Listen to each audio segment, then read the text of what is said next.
భద్రాచలం డివిజన్లో ఇసుక లారీల వల్ల వాహనదారులు తీవ్ర ఇబ్బందులు ఎదుర్కొంటున్నారు. చర్ల మండలం వెంకటాపురం వెళ్లేటువంటి స్టేట్ హైవేపై అడ్డగోలుగా పార్కింగ్ చేసిన లారీల వల్ల స్కూల్ విద్యార్థులు, వ్యవసాయ కార్మికులు, ప్రజలు ఇబ్బందులు ఎదుర్కొంటున్నారు. ఛత్తీస్గఢ్ నుండి వరంగల్ వెళ్లే అంబులెన్స్ కూడా ట్రాఫిక్ లో చిక్కుకుపోయిన పరిస్థితి ఏర్పడింది.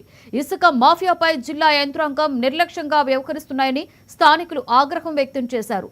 ఇదే అదునుగా తీసుకుని రైజింగ్ కాంట్రాక్టర్లు రెచ్చిపోతున్నారని, ఇప్పటికైనా ఈ సమస్య మీద జిల్లా కలెక్టర్, ఎస్పీ వెంటనే చర్యలు తీసుకోవాలని స్థానికులు కోరుతున్నారు.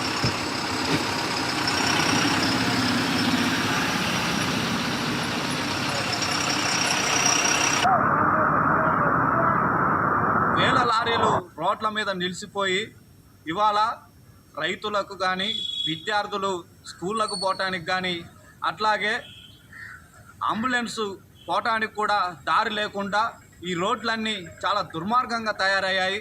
కానీ వీటిపైన నెల రోజుల నుంచి అధికారులను కలిసి రిప్రజెంటేషన్లు ఇచ్చినా, ఎమ్మెల్యేలను కలిసి విషయం తెలియజేసినా కూడా పట్టించుకునే పరిస్థితి లేదు.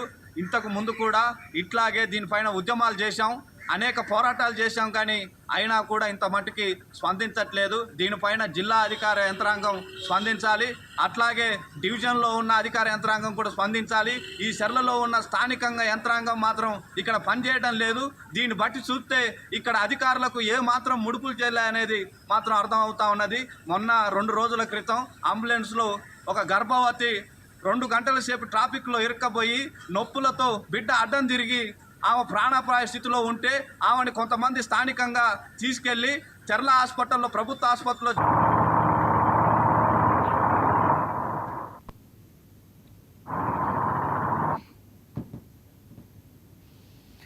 హైదరాబాద్ లో మొహరం సందర్భంగా డబీర్పురాలోని